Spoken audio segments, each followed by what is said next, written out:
Howard Johnson's is such a friendly place to have good food. Hey, Dad, I'll pay my own way tonight. But you'll never know till you try it. Ever recalled the nostalgic charm of diners where pancakes sizzled on griddles and jukeboxes played timeless tunes? These diners were more than just places to grab a quick meal. They were cultural landmarks that defined an era. Join us as we reminisce about the 20 famous diners in the 1970s that no longer exist. The home of good food is Howard Johnson's. Howard Johnson started as a small pharmacy in Wollaston, Massachusetts in 1925. The owner, Howard Deering Johnson, borrowed $2,000 to run it. He noticed that the soda fountain was the busiest part of his store.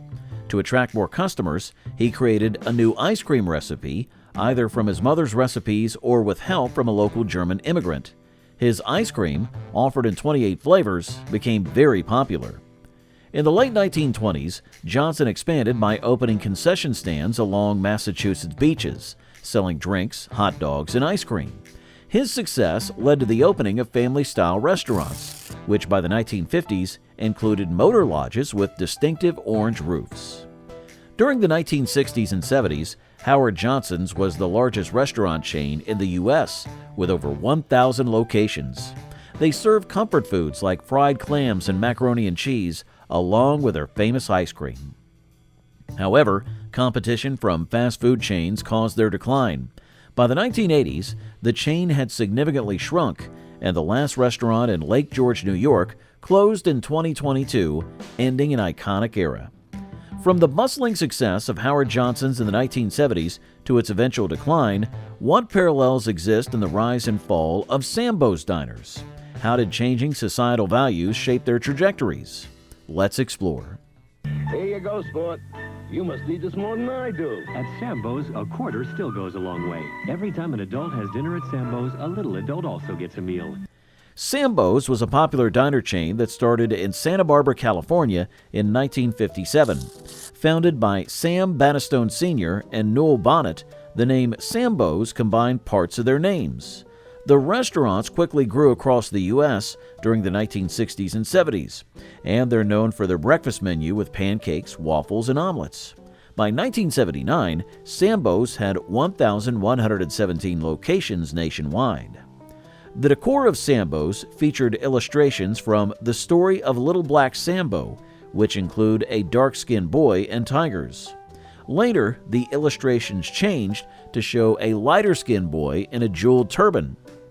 Despite the family-friendly image and the popular Sambo's Tiger Tamers Kids Club, the name Sambo became controversial due to its racist connotations. This led to protests and lawsuits, causing some restaurants to be renamed the Jolly Tiger. Sambo's faced financial difficulties and filed for Chapter 11 bankruptcy in 1981. Most locations either closed or changed names. The original Santa Barbara restaurant continued as Sambo's until 2020, when it was renamed Chad's during the George Floyd protest against racism. A great tradition of better taste, served in record time. Henry's Hamburgers. Henry's Hamburgers was a popular fast food chain in the 1950s, 60s, and 70s. It was started in 1954 by the Bresler's Ice Cream Company, named after one of the founding brothers, Henry Bresler. Henry's was inspired by James Collins hamburger handout restaurants in Southern California, which copied the McDonald Brothers model. By 1956, Henry's had 35 locations in the Chicago area, even more than McDonald's at that time. The chain slogans were catchy. "Aren't you hungry for a Henry's?" and "Head for Henry's." Prices were affordable, with burgers costing just 15 cents and deals like 10 burgers for $1. At its height, Henry's had over 200 locations across the United States, with its headquarters in Chicago. However, by the mid-1970s, Henry's started to close due to changes in the market and company mergers. Today, only one Henry's Hamburgers remains, located in Benton Harbor, Michigan. White Tower was a famous fast food chain known for its distinctive white porcelain buildings. It opened its first restaurant in 1926 and became a popular spot for quick, tasty meals. White Tower mainly served hamburgers and had a significant presence in the Midwest and East Coast of the U.S. At its peak, White Tower had around 230 locations, offering a simple menu that appealed to many customers. However, by the 1970s, White Tower started to decline. Competition from other fast food chains and changes in consumer preferences led to its downfall.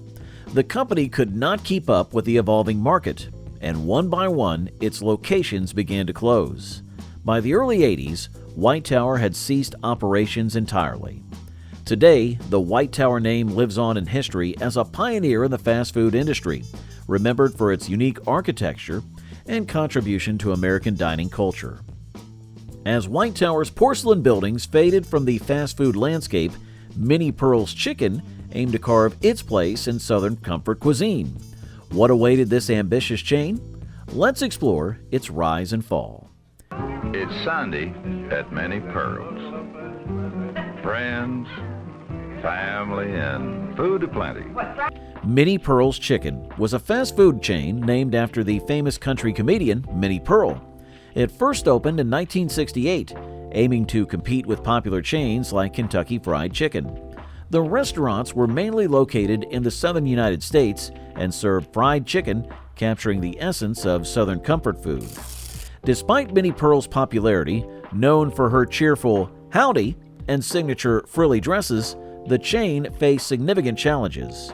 The menu focused on fried chicken, and the restaurants were decorated with Minnie Pearl memorabilia, creating a charming dining experience.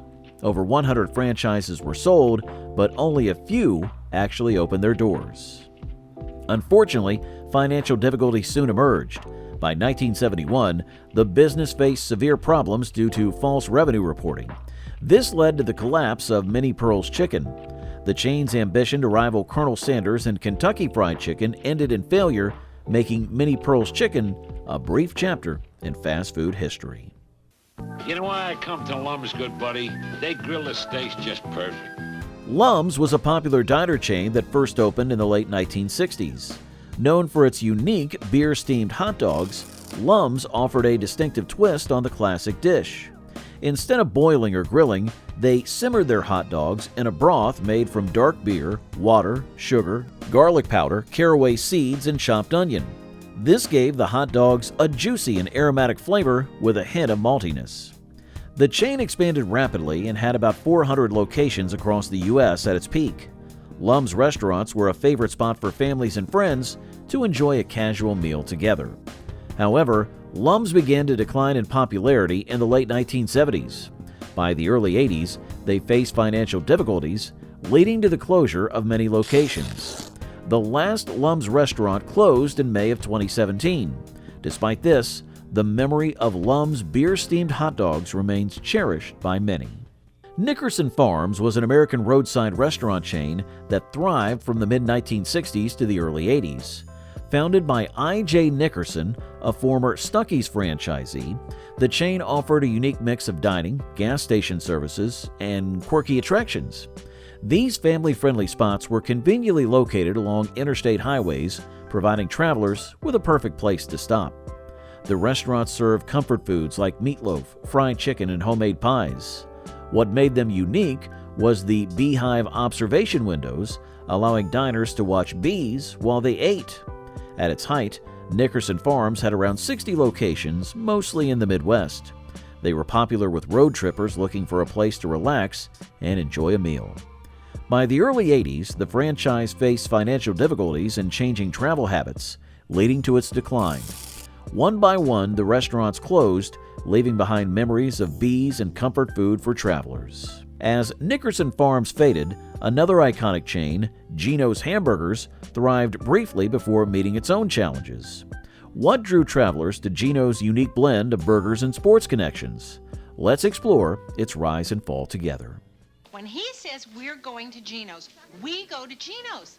I go for Geno's sirloin or Kentucky Fried Chicken. Geno's Hamburgers was a beloved fast food chain known for its delicious burgers and a unique sports connection. It was founded in 1957 in Dundalk, Maryland, by Baltimore Colts players Gino Marchetti and Alan Amici, along with Joe Campanella and Louis Fisher.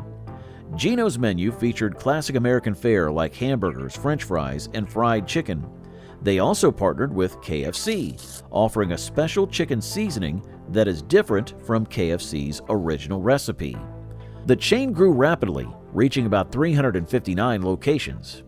While primarily based in Maryland, Geno's expanded into the Midwest and the Northeast, including Massachusetts and Connecticut. However, confusion with the similarly named Papa Geno's pizza chain in New England caused some issues.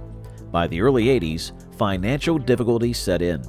In 1982, Marriott Corporation bought Geno's and converted most locations into Roy Rogers restaurants.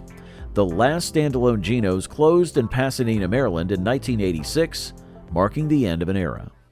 Just follow the experts to America's family restaurant, Wags.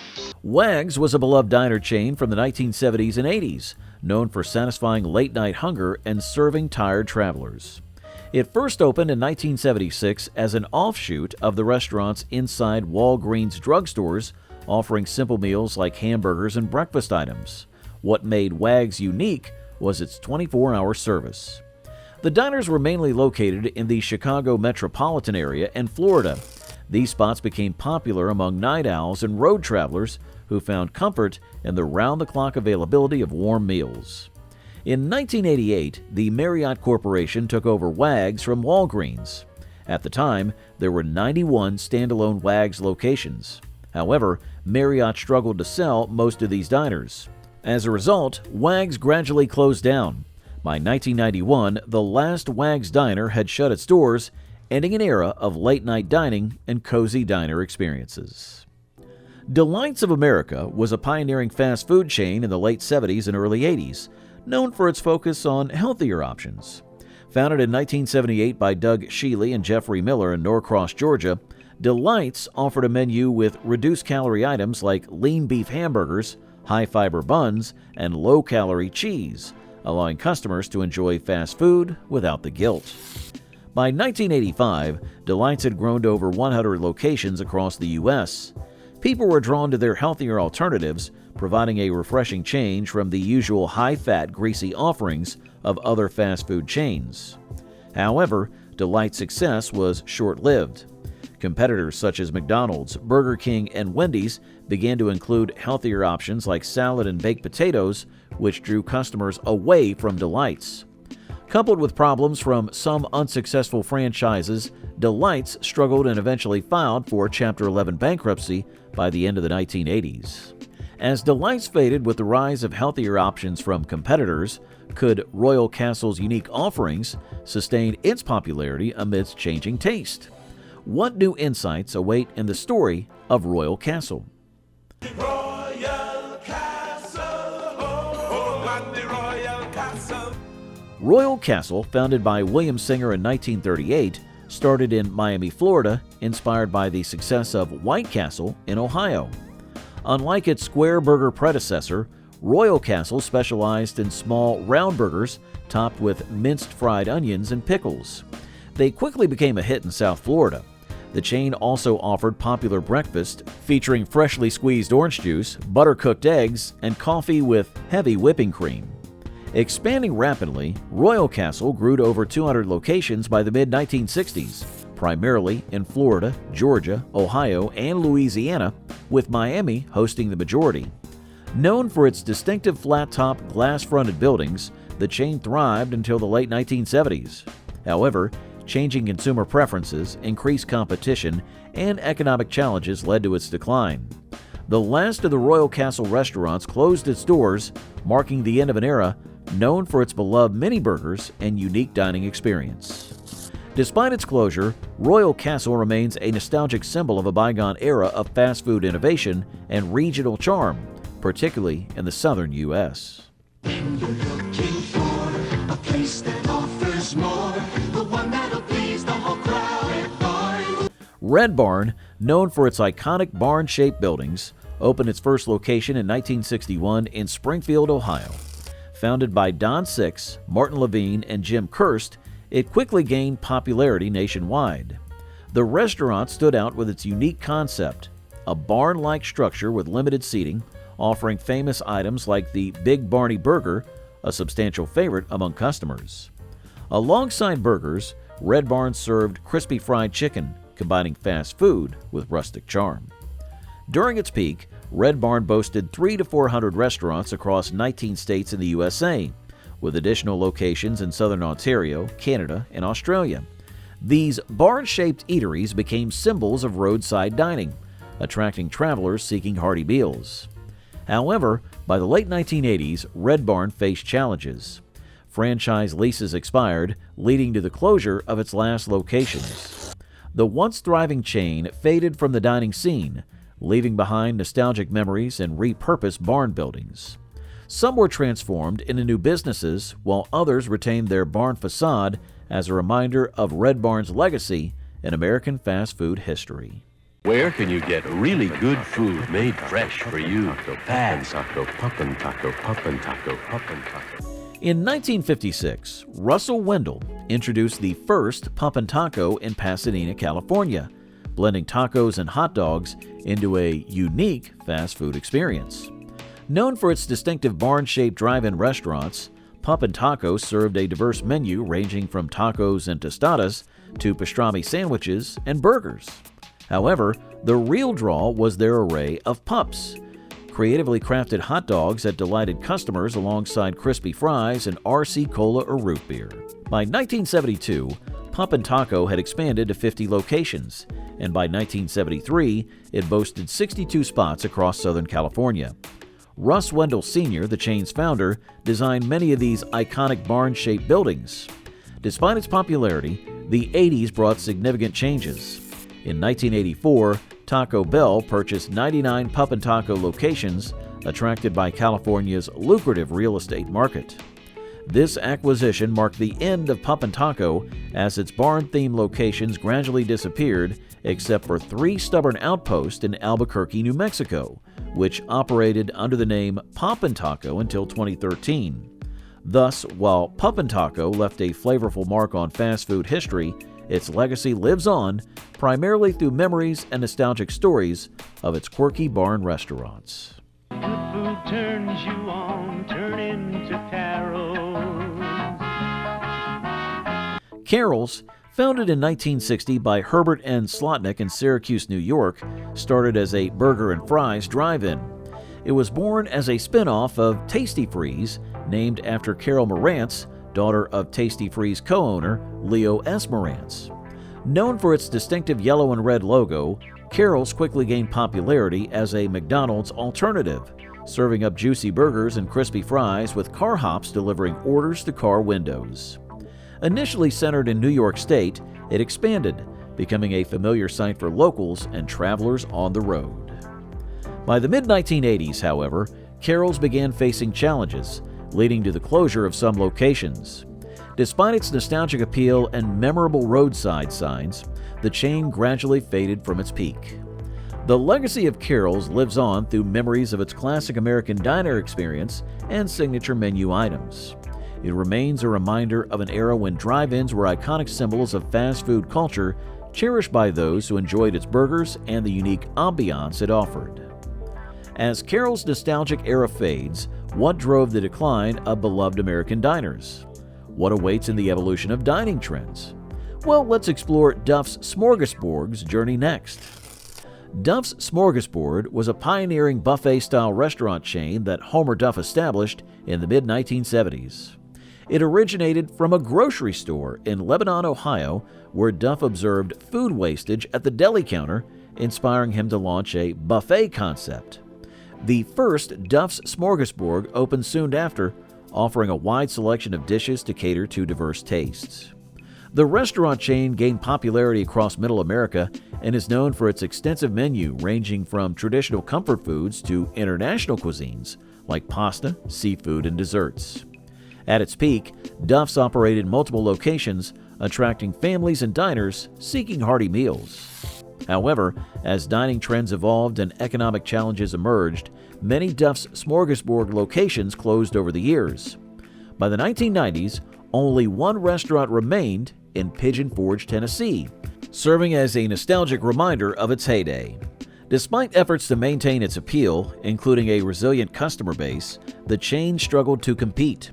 Ultimately, economic pressures and changing taste led to the closure of most of Duff's smorgasbord outlets. Working up a big steak hunger, right, boys? Right, boys. Problem is, we don't have big steak money, so we headed here to the Rustler. Rustler Steakhouse entered the dining scene in the late 1970s with a clear goal: serving hearty steak dinners at affordable prices. Its first location opened in 1978 in Amarillo, Texas, offering a menu that delighted carnivores with choices like ribeye, sirloin, and T-bone steaks, expertly grilled and generously buttered. The restaurant's rustic wooden interiors, checkered tablecloths, and the savory aroma of sizzling beef created a nostalgic atmosphere reminiscent of the Wild West era. From its Amarillo roots, Rustler Steakhouse quickly expanded across the Great Plains, opening multiple locations from Oklahoma to Nebraska. Its unpretentious charm attracted families, truckers, and college students seeking a taste of Americana, complete with wagon wheel chandeliers and vintage rodeo decor. However, by the mid-1980s, as culinary trends shifted towards Nouvelle cuisine and fusion flavors, Rustler Steakhouse struggled to adapt. The chain faced declining popularity, and one by one, its locations closed down. The last Rustler Steakhouse ceased operations in the early 1990s, marking the end of an era known for its affordable steaks and a slice of Wild West nostalgia.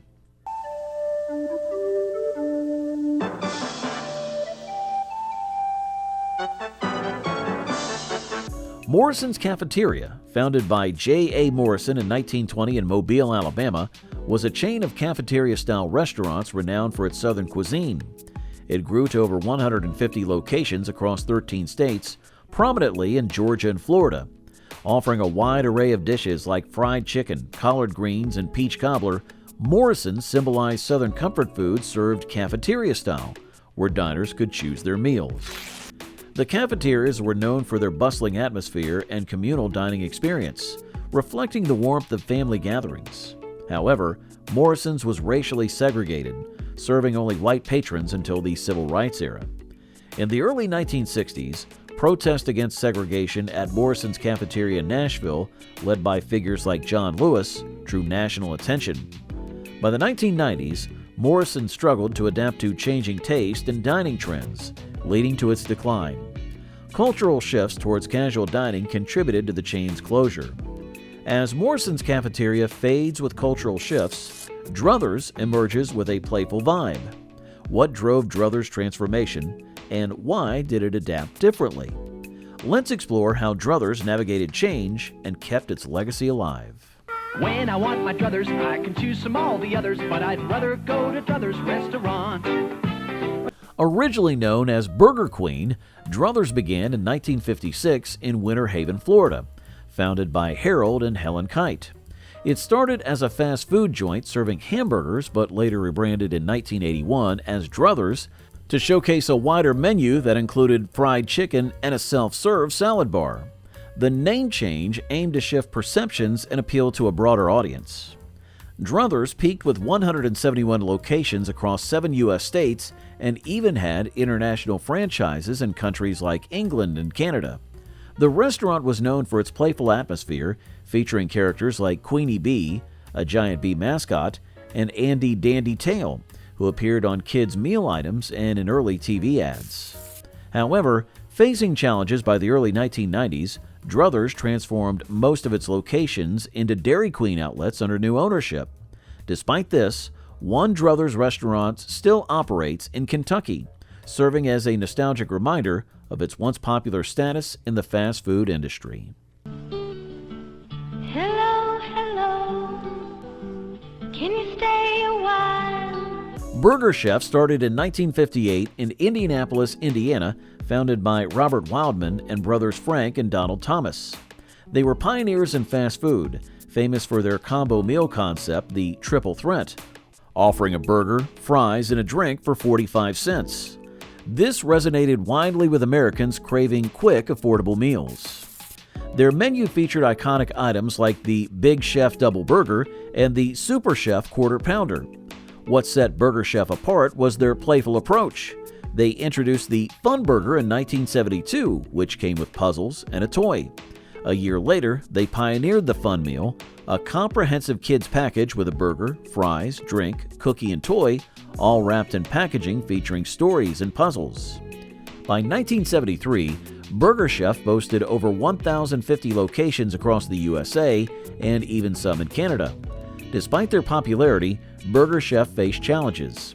A legal battle with McDonald's over the Happy Meal in 1979 marked a turning point. In 1982, General Foods sold Burger Chef to Amasco, which owned Hardee's, and the last Burger Chef closed in 1996. As Burger Chef thrived with its innovative menu and playful approach, Sambo's Pancake House faced challenges from controversy and changing tastes. What new challenges await fast food culture next? Come on, Grandpa, it's your birthday. We're taking you to our favorite place for dinner. To Sambo's.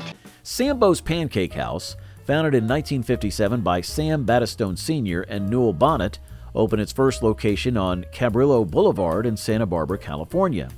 They aim to create a welcoming diner for families, offering affordable meals like a full breakfast for $1.25 and bottomless coffee for just 10 cents.